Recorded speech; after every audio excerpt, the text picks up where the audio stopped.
The romantic comedy is traditionally an escape from reality, an ideal situation where despite the obstacles and hardships they face, a couple ultimately accepts that they are meant to be and finds perfect happiness.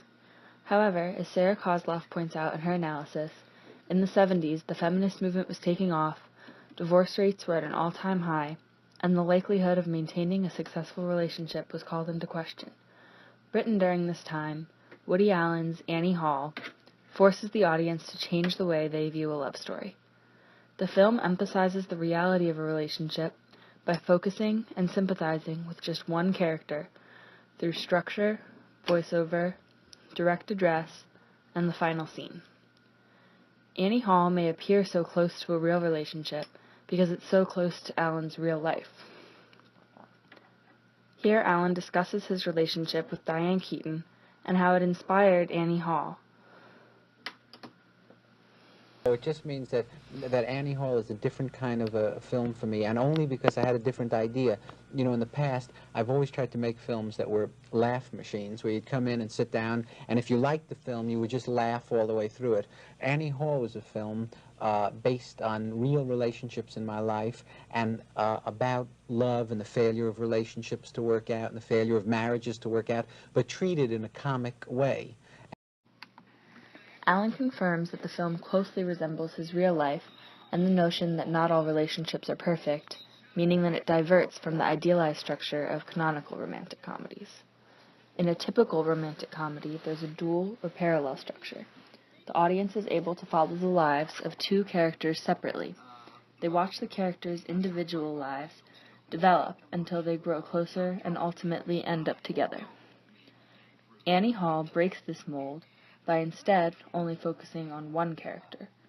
The story concentrates completely on Alvy, played by Woody Allen. The audience watches how a relationship affects his life, rather than focusing on the relationship itself. Alvy has total control of the narration of the story and is the only character giving insight into the relationship being explored. He often looks back on other aspects of his life when Annie was not part of it. There are scenes from his childhood, scenes from previous relationships, such as this one, where he meets his first wife, Allison, as well as scenes of women that he dated after he and Annie were no longer together, such as the following scene, which mimics an earlier scene with Annie.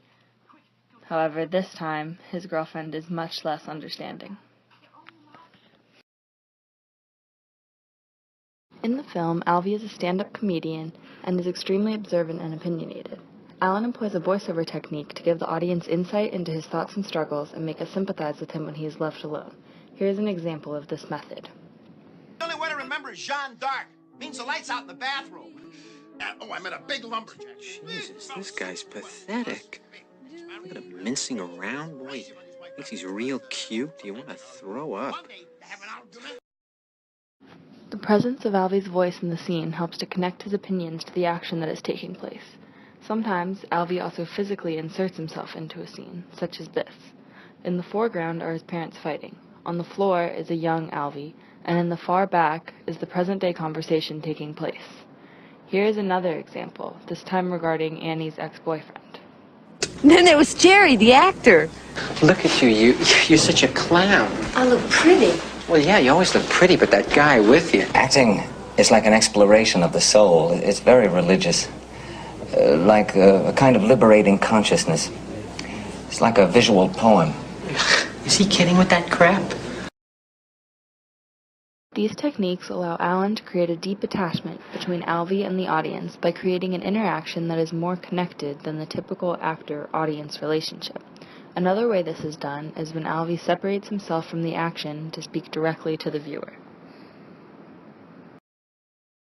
Second time this month. Step up here. What did I do? Just step up here. What did I do? You should be ashamed of yourself. Why? I was just expressing a healthy sexual curiosity. 60-year-old boys don't have girls on their minds. In order to emphasize strong opinions, Alvy comments on memories and events by employing the direct address technique. Alvy turns towards the camera and speaks to the audience face on. It allows the viewer to get inside Alvy's head and understand his character more clearly. Here is an example of the direct address technique in action. come over here a second. Oh, Tell him. I heard what you're saying. You know nothing of my work. You mean my whole fallacy is wrong. How you ever got to teach a course in anything is totally amazing. Boy, if life were only like this. After hearing Alvy's opinions throughout the course of his relationship with Annie and beyond, the audience is more invested in his life and emotions. The pinnacle of the differences between Annie Hall and any canonical romantic comedy is extremely evident in the closing scene. In a typical story, where the audience has watched two separate lives develop and slowly seen their stories coming together, the ending is the culmination of the ideal relationship. Problems are solved, misunderstandings are worked out, and grand romantic gestures are performed. Alan, however, has set up the story in reverse order. Alvy has stated from the beginning that his relationship did not last. At the end of the film is a montage sequence to symbolize Alvy looking back on a relationship that has ended and reflecting on the events that took place throughout the course of it.